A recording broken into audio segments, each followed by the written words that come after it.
Salut à tous et bienvenue sur cette troisième vidéo qui va être consacrée aux bases à avoir pour pouvoir monter sa bankroll de manière efficace. Alors, une fois n'est pas coutume, je vais d'abord vous présenter rapidement le déroulé de la vidéo. D'abord, je vais vous expliquer pourquoi j'ai choisi de la faire. Ensuite, quel sujet je conseillerais de travailler en priorité dans la masse énorme de sujets qui a à travailler au poker. Quelques pièges à éviter. Ensuite, je vais faire un focus sur des sujets qui me semblent phares, à savoir les ranges pré-flop et le c-bet. Ensuite, on verra que c'est très important de se poser les bonnes questions au bon moment.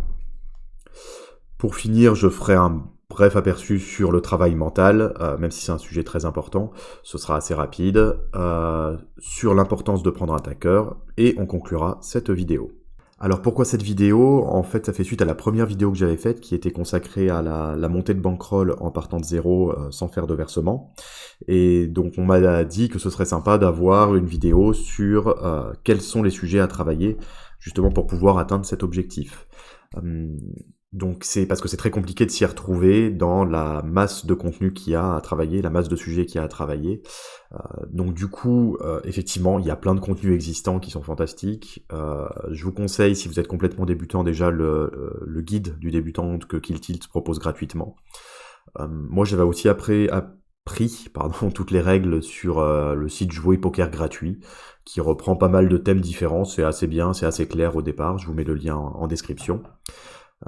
Après là, ça va vraiment être ma vision à moi, donc je vais vous mettre à la fois les sujets que j'ai travaillés en premier, qui m'ont permis de monter cette bankroll, et aussi je vais l'ajuster par rapport au recul que j'ai sur la situation maintenant. C'est-à-dire il y a certaines choses que j'ai fait à l'époque qui me semblaient bien et que je juge largement perfectibles aujourd'hui. Voilà, donc c'est un peu ça l'idée de cette vidéo.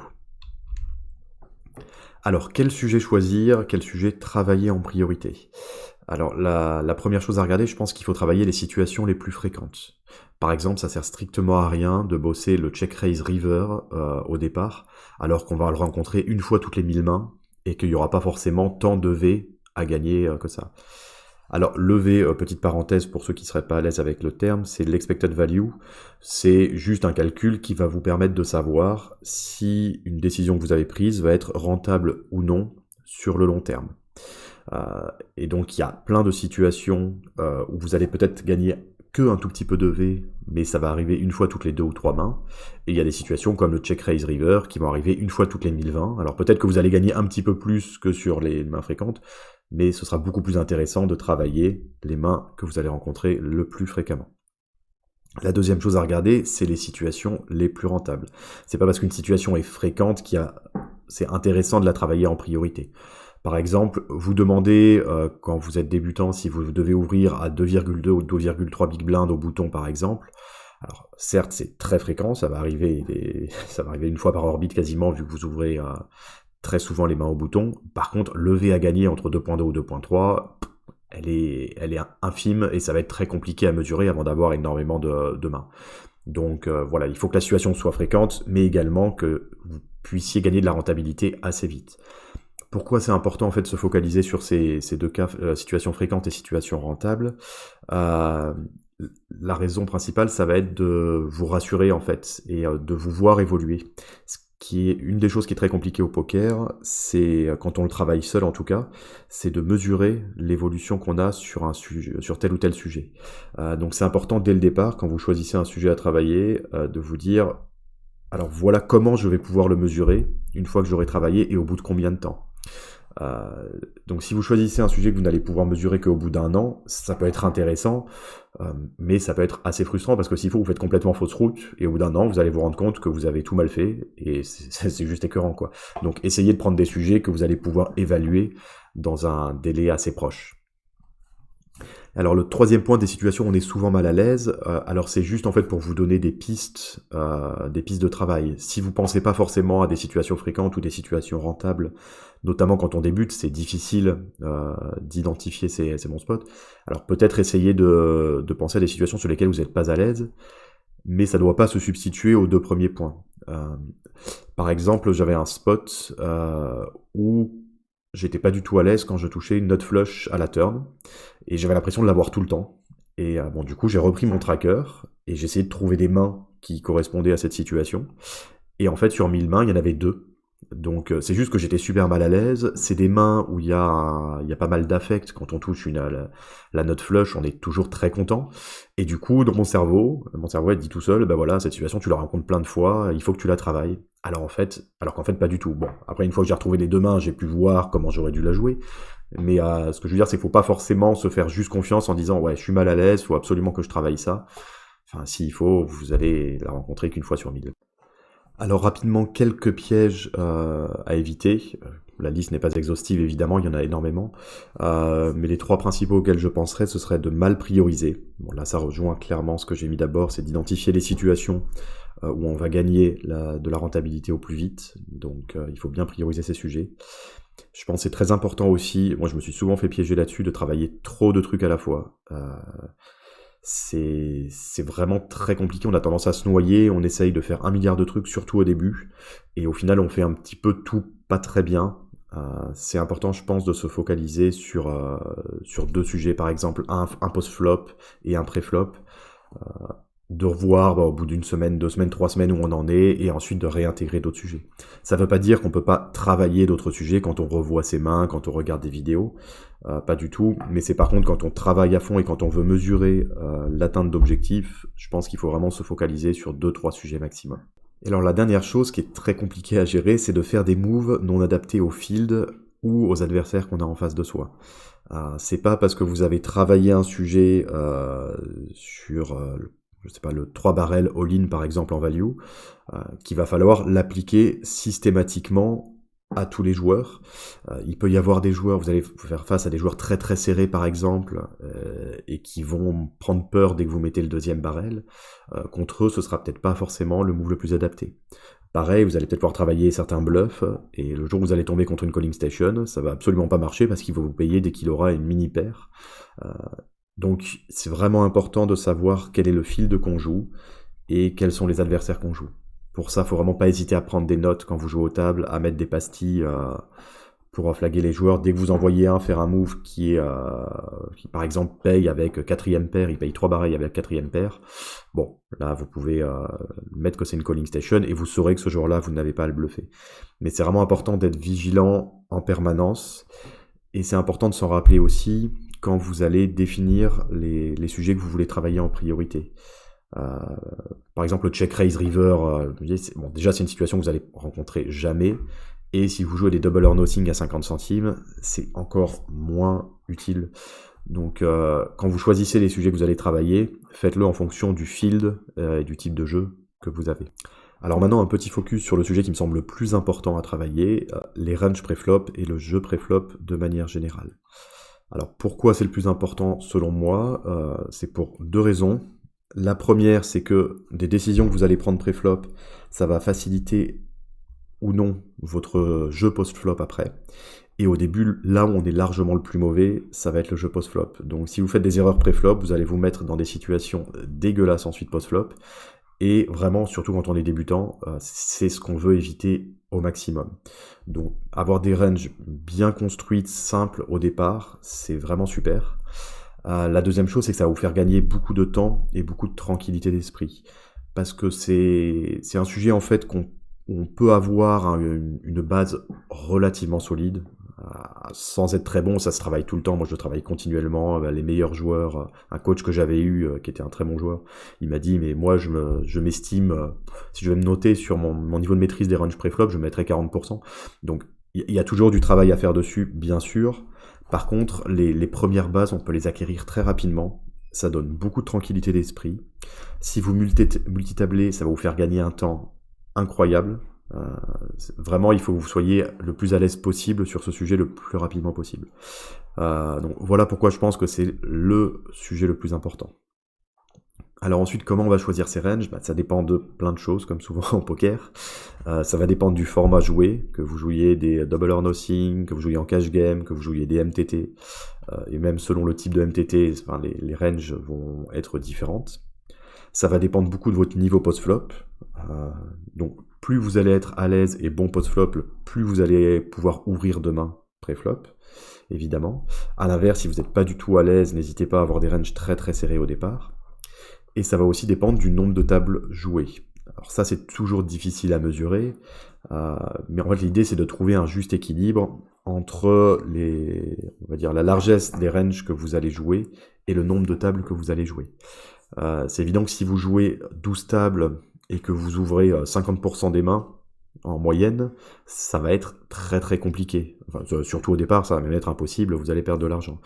À l'inverse, si vous jouez que quelques mains et que vous voulez jouer beaucoup de tables, ça peut se faire. Donc c'est vraiment un élément à prendre en compte et c'est à vous vraiment de déterminer comment vous êtes le plus à l'aise. Mais si vous vous rendez compte à un moment donné, vous jouez 6-7 tables par exemple, vous vous en sortez pas, c'est peut-être que, et vous avez vraiment pas envie de baisser le nombre de tables parce que vous êtes à l'aise là-dessus, ben peut-être que vous devriez resserrer vos ranges, ou à l'inverse, garder les mêmes ranges et diminuer le nombre de tables.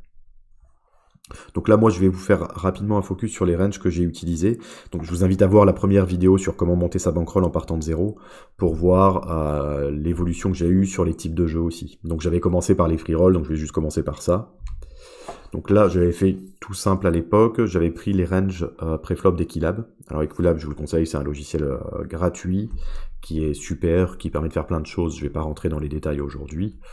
Et entre autres, il propose certaines ranges. Donc moi, c'est là-dessus que c'est sur ça que je m'étais inspiré.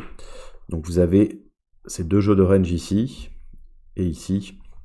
Donc ici, vous avez short-ended, donc 6 max à peu près. Et ça vous donnait des ranges, et je m'étais basé sur le tight. Donc vous avez 3 types, standard, tight et loose. Moi, je m'étais basé sur le tight au départ. Donc là, je pense que c'est la range du low jack, MP2. C'est-à-dire qu'au low jack, au départ, sur mes free roll, j'ouvrais préflop que ces mains-là. Et vous avez la même chose pour du full ring. Voilà, donc moi c'est ce que j'avais utilisé au départ, rien ne vous empêche d'y apporter des adaptations si vous le souhaitez. Alors ensuite pour le double or nothing, donc j'avais fait les double or nothing, 50 centimes, 1 euro, jusqu'à 5 euros. Donc au départ jusqu'aux 2 euros je pense, je jouais uniquement As-Dame plus et Dame plus, quelle que soit la position. Et je limpais toutes mes pocket pairs pour essayer de toucher le brelan. Voilà, pour cette main. Donc, le gros avantage que ça a, c'est que ça permet de multitabler facilement quand on est mauvais post-flop. Donc, on va ouvrir très peu de mains. Donc, c'est très facile de jouer plusieurs tables en même temps. On va toujours arriver post-flop avec des mains fortes. Même si on n'est pas très bon, on devrait quand même s'en sortir. On va pas perdre trop d'argent. Et c'est suffisant et pas ou peu exploité sur les 50 centimes et même les 1 euro. C'est-à-dire que les joueurs, même s'ils vont voir que vous ouvrez pas beaucoup de mains, ils vont pas forcément savoir comment s'adapter. Donc ça suffit largement à être rentable sur les 50 centimes. En tout cas pour moi ça a été le cas. Les inconvénients c'est que c'est pas viable voilà, à partir des 2 ou 3 euros. Clairement vous n'allez pas jouer assez de mains, donc vous n'allez pas augmenter votre stack suffisamment. Les joueurs vont pas s'éliminer aussi facilement que sur les 50 centimes et les 1 euro où ils font tous n'importe quoi, il y a presque qu'à attendre. Là, il va quand même falloir commencer à aller chercher un petit peu de jetons, quoi. Et si vous ouvrez que ces mains-là, ça risque d'être compliqué. Et ensuite, les joueurs vont commencer à voir, ça va vraiment être flagrant, et à pouvoir s'adapter un minimum. Ils savent que dès que vous rentrez dans le coup, vous avez une main, et donc ça devient très facile de s'adapter à vous et de vous exploiter. L'autre inconvénient, c'est la faible progression technique. Forcément, quand vous jouez que As-Dame plus et Dame plus, ben vous apprenez pas à jouer avec d'autres mains. Et ça devient vite chiant. Enfin, honnêtement, même si vous jouez beaucoup de tables, c'est bien parce qu'on voit sa bankroll augmenter assez rapidement. Enfin, assez rapidement. Façon de parler sur les 50 centimes, mais ça reste chouette. Mais par contre, vous allez quasiment pas travailler votre jeu post-flop. Alors, ce que vous pouvez faire, moi ce que je faisais à l'époque, si vous choisissez cette option, c'est de faire un petit peu de cash game. Moi je faisais 1 heure ou 2 heures de cash game tous les matins, et je commençais à faire les double or nothing en fin de matinée ou dans l'après-midi. Et du coup, je pouvais travailler un minimum mon jeu post-flop. Voilà, alors malgré tout, je le conseille, même si c'est ce que j'ai fait et que ça a plutôt pas mal marché, je conseillerais pas de le faire à ce point-là. C'est vraiment beaucoup trop tight. Je pense qu'on peut largement être profitable en ouvrant un petit peu plus de mains, même si on reste tight. Du coup, ce que je conseillerais plutôt aujourd'hui, ce serait de partir sur les ranges que je vous ai mis plus tôt. Donc voilà, les ranges d'Equilab. Et en fonction de... comment dire à quel point vous êtes à l'aise de rajouter ou d'enlever des mains, et au fur et à mesure, vous allez pouvoir ajuster. Alors ensuite, les ranges pré-flop des double or nothing, donc à partir des 2 euros. Donc je vais vous mettre le lien vers les ranges que j'utilisais, les derniers ranges que j'ai utilisés. Elles sont juste là à titre indicatif pour voir comment des ranges peuvent se construire. Je vous déconseille très très très fortement de les utiliser en l'état. Déjà parce qu'il y a plusieurs raisons. Déjà, je pense que des ranges, ça doit se construire soi-même pour comprendre ce qu'on fait. Sinon, ça sert strictement à rien. Et post-flop, vous allez arriver avec des mains avec lesquelles vous n'allez pas être à l'aise, vous savez pas pourquoi vous les avez ici, et ça va être contre-productif. Ensuite, surtout si vous êtes débutant, elles sont beaucoup trop loose. Je pense, elles sont pas particulièrement loose si vous demandez un reg, mais je pense qu'en tant que débutant, elles sont trop loose. Et elles nécessitent de comprendre la force relative des mains et de pouvoir s'y adapter.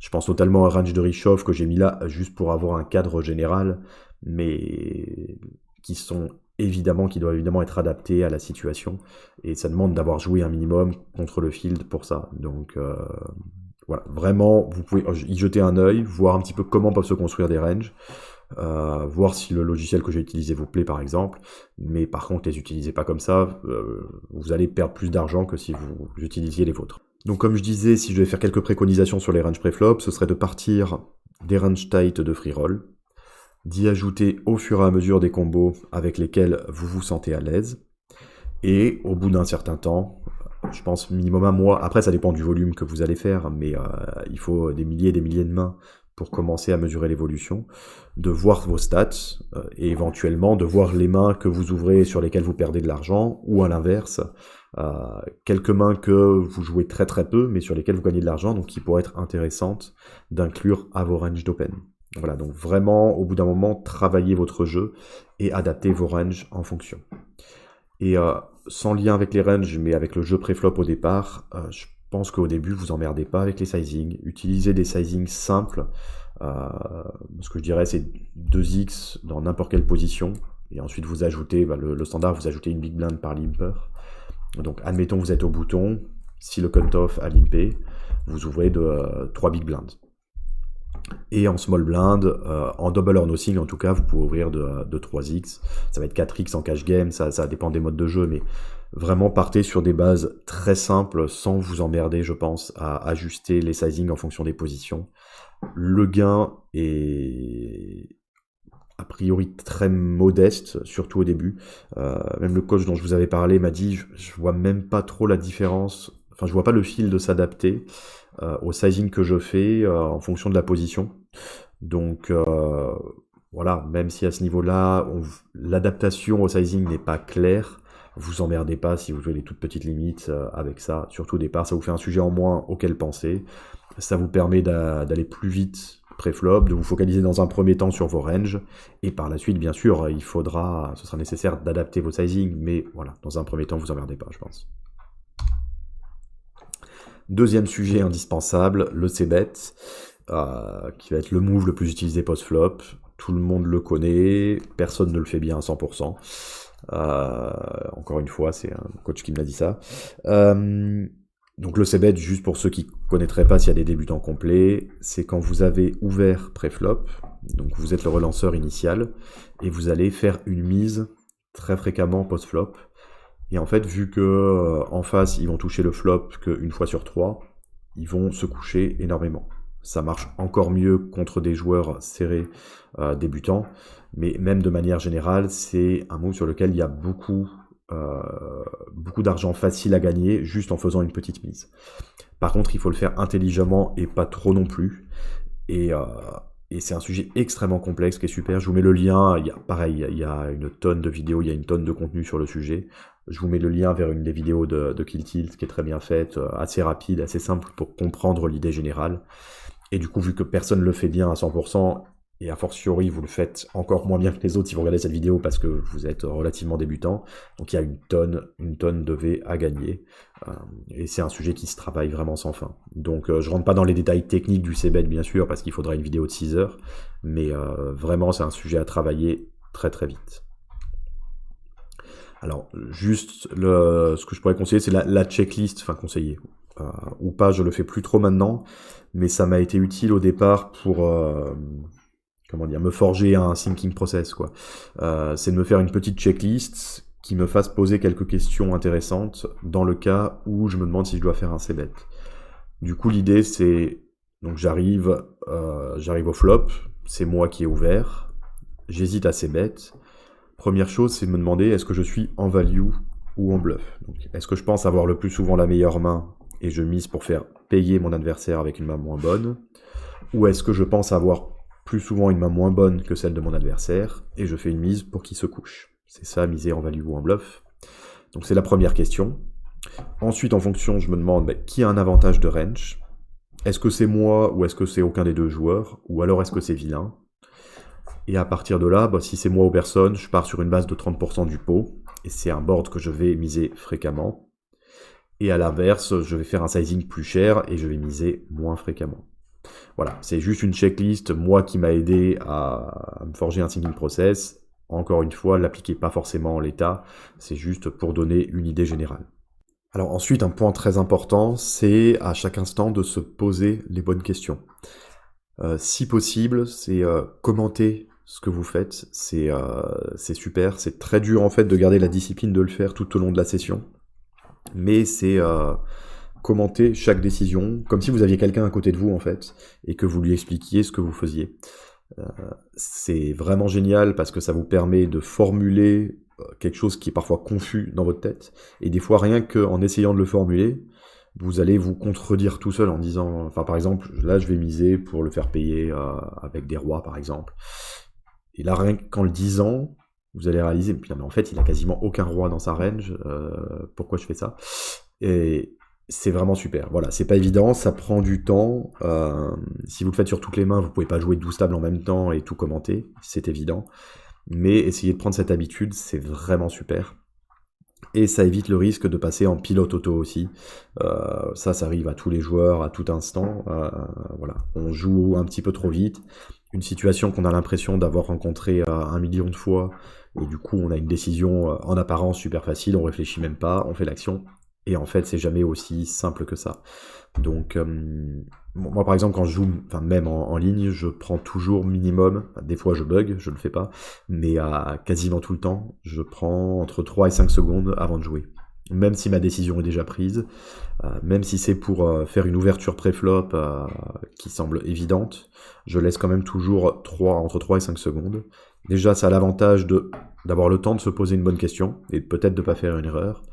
Et le deuxième avantage, c'est que quand vous faites ça tout le temps, ça devient très très difficile pour les adversaires de déduire des informations sur votre main. Parce que malgré tout, même en ligne, de la rapidité ou de la lenteur à laquelle un adversaire va jouer, on peut déduire énormément de choses, même si on peut jamais être sûr à 100%, mais c'est un gros avantage que vous donnez à vos adversaires si vous jouez trop vite des fois et trop lentement d'autres fois. Donc n'hésitez pas à prendre du temps, je pense. Ensuite, dans la logique de se demander pourquoi vous faites quelque chose, la question phare, c'est se demander est-ce que je suis en value ou en bluff. Je vais pas revenir dessus, je l'ai expliqué pour le c-bet. Enfin, une question très importante à se poser, que ce soit pendant la session ou quand vous travaillez votre jeu, c'est est-ce que ma décision est rentable sur le long terme? Il ne faut pas être result-oriented. Dans plein de situations, vous allez payer et vous allez gagner le pot moins souvent que votre adversaire. Admettons que vous êtes à la river, votre adversaire fait pot, vous pensez que vous avez la meilleure main 35% du temps, donc un peu plus d'une fois sur 3, vous avez raison de payer, parce que sur le long terme, vous allez être gagnant. Par contre, dans les faits, ça veut dire que 2 fois sur 3, à peu près, vous allez perdre le pot. Et donc, faut pas se dire, vous perdez le pot, surtout quand c'est une mise à tapis, par exemple, à la river, vous êtes éliminé du tournoi, c'est rageant, et c'est à ce moment-là qu'il faut pas se dire, non, j'ai eu tort, il avait une meilleure main, quoi. L'idée, c'est vraiment de faire quelque chose qui est mathématiquement bon sur le long terme. De la même manière, il y a un sujet où j'ai mis très longtemps avant d'être à l'aise dessus et même de commencer à le travailler, c'est le fait de sur-relancer à tapis sur une ouverture de l'adversaire. Parce que j'avais l'impression que dès qu'il allait me payer, j'allais être derrière, et donc forcément que c'était pas bon. Mais en fait, quand on fait ça, on joue sur une combinaison de fold equity, donc les pourcentages de chances que notre adversaire se couche, et d'équité, notre pourcentage de chance d'avoir la meilleure main, même quand on a été payé. Et donc des fois, même si on n'a que 30% de chance de remporter le coup quand on a été payé, si on fait se coucher suffisamment de fois, c'est très bon. Alors évidemment, la fois où il nous paye et où on bust, bah, c'est dommage, voilà. Mais c'est être result oriented. Sur le long terme, la décision était bonne. Donc ça, c'est vraiment important de l'avoir au maximum en tête. Et vraiment, j'insiste, que ce soit en session ou en dehors, quand on travaille son jeu. Et le fait de travailler son jeu, de revoir des mains et d'y appliquer cette logique, ça permettra un petit peu, la session d'après, de relativiser quand on perd un gros pot. Alors, autre sujet vraiment primordial, travailler son mental. Alors, c'est pas mon sujet de prédilection, non pas que je sois particulièrement mauvais là-dessus, c'est juste que j'ai moins de connaissances empiriques sur le sujet. Et j'ai l'impression que c'est tellement à géométrie variable selon les personnes que je me sens pas du tout à l'aise pour en parler. Voilà, encore une fois, Kill Tilt, il y a plein de contenus super sur le mental. Ils ont traduit aussi le livre The Mental Game of Poker que j'avais lu à l'époque, qui est super intéressant. Donc même si vous ne parlez pas anglais, vous avez le livre en français. Donc voilà, c'est un sujet évidemment à travailler. Enfin, personnellement, je le travaille au quotidien aussi. Mais je me sens pas à l'aise pour en parler, donc je ne le ferai pas. Et donc la dernière chose, ça va être sur le fait de prendre un tracker. Alors c'est un gain énorme, surtout quand on joue sur beaucoup de tables avec le HUD. En fait, il y a deux fonctionnalités très importantes sur un tracker. La première, ça va être de récolter en fait tout l'historique de vos mains, et vous allez avoir des statistiques qui vont vous permettre d'analyser votre jeu en dehors des tables. Donc rien que pour ça, c'est déjà quelque chose de super, mais il faut attendre plusieurs mois avant d'avoir un volume suffisamment intéressant à analyser. Et le deuxième, qui là est intéressant très rapidement, c'est le HUD. Donc le HUD, je pense que vous voyez à peu près tout ce que c'est, mais c'est les espèces de petits rectangles. Quand vous regardez une vidéo sur internet, si vous n'avez jamais vu, quand vous regardez certains pros jouer, ils ont un petit rectangle avec des statistiques à côté de chaque joueur. Donc c'est par rapport aux données que vous avez récupérées des parties que vous avez jouées, on va vous fournir quelques statistiques, vous pouvez les personnaliser comme vous voulez, quelques statistiques sur les joueurs. Et surtout quand vous jouez beaucoup de tables, c'est très utile pour savoir notamment si un joueur va être serré ou loose. Vous n'avez pas forcément tout le temps de regarder toutes les notes de tous les joueurs si vous avez 12 tables, et le fait de voir qu'il y a un joueur qui n'ouvre que 5% des mains à un moment, ça rend votre décision beaucoup plus rapide sur ce que vous allez faire contre lui. Donc vraiment c'est super, c'est pas trop cher, vous pouvez l'acheter, enfin moi je joue sur Winamax avec les miles sur Winamax, 3000 et quelques miles, vous pouvez avoir Hold'em Manager 4, Hold'em Manager 3 sur toutes les limites. Donc moi j'utilise HM3, il a l'air très peu différent de Poker Tracker 4, honnêtement. L'interface est peut-être un peu plus user-friendly, mais bon, il y a peu de différence. Après, c'est vraiment tester les deux, il y a des versions gratuites à chaque fois, vous voyez celui sur lequel vous êtes le plus à l'aise. J'ai testé rapidement Xister aussi, il est peut-être très bien, moi j'étais moins à l'aise à la base, je trouvais moins de fonctionnalités au départ, peut-être qu'elles y sont. Donc moi ce que je vous conseillerais c'est de faire, vous en prenez 3, 4, 5, vous faites un test, vous avez entre 2 semaines et 1 mois de test et vous voyez celui sur lequel vous vous sentez le mieux, quoi. Et dernier point, donc je disais sur le tracker, c'est utile pour travailler son jeu avec les statistiques, et c'est notamment très très utile par rapport au range d'open, par rapport au c-bet. Sur Hold'em Manager 3 par exemple, il y a tout un rapport qui est fait sur l'argent gagné ou perdu quand on fait des c-bets selon les différents types de boards, que ce soit un flop mono, que ce soit un flop rainbow.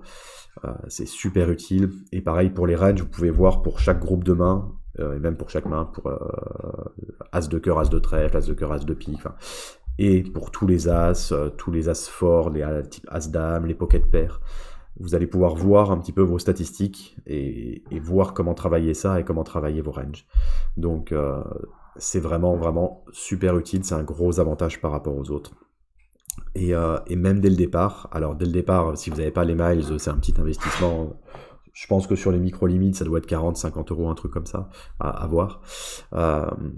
Mais si vous jouez beaucoup de tables, beaucoup de double or nothing en même temps, des 50 centimes ou des 1 euro, ça vous facilite la vie, mais un truc de ouf. Donc voilà, moi vraiment je ne peux que le conseiller, quoi. D'autant plus si vous partez de la logique que vous mettez pas d'argent sur un site de poker, ce que moi j'avais fait. Mettez les 50 € sur le tracker, et honnêtement, vous allez vous y retrouver très rapidement. Voilà, pour conclure, je vous dirais déjà de pas tout travailler en même temps, ce qu'on a vu, de prendre du temps pour organiser son jeu et son travail, c'est super important. Alors, le temps à prendre, ça va dépendre de la régularité du volume que vous faites. Moi, en ce moment, je joue à plein temps. J'ai une journée, 100% théorie et organisation de mon jeu et de mon travail. Et j'ai 1 jour et demi par mois en plus de ça, quoi. Donc, ça fait vachement de bien au moral aussi de prendre ce temps-là. Si vous faites ça, genre à l'arrache, en fin de session, vous n'allez pas forcément avoir l'esprit clair. Après, il y a des choses qui sont importantes à faire en début de session et en fin de session sur la théorie, mais prendre le temps pour organiser son jeu et son travail, je pense qu'il faut que ce soit en dehors des sessions à tête reposée. Voilà, je conseillerais aussi, ce que je disais un petit peu tout à l'heure, de travailler un sujet pré-flop et un sujet post-flop en même temps, pas plus. Ça permet d'éviter de se mélanger les pinceaux et ça permet plus facilement de mesurer l'évolution qu'on va avoir sur le sujet qu'on a choisi de travailler. Et si je devais retenir 2 sujets de prédilection, vraiment les ranges pré-flop, c'est la base, et le niveau correct peut s'atteindre, un niveau potable en tout cas peut s'atteindre assez rapidement. Et le mental, même si j'en ai peu parlé parce que c'est pas mon truc, c'est vraiment un sujet primordial. Voilà, j'espère que cette vidéo vous a plu, merci beaucoup et à la prochaine.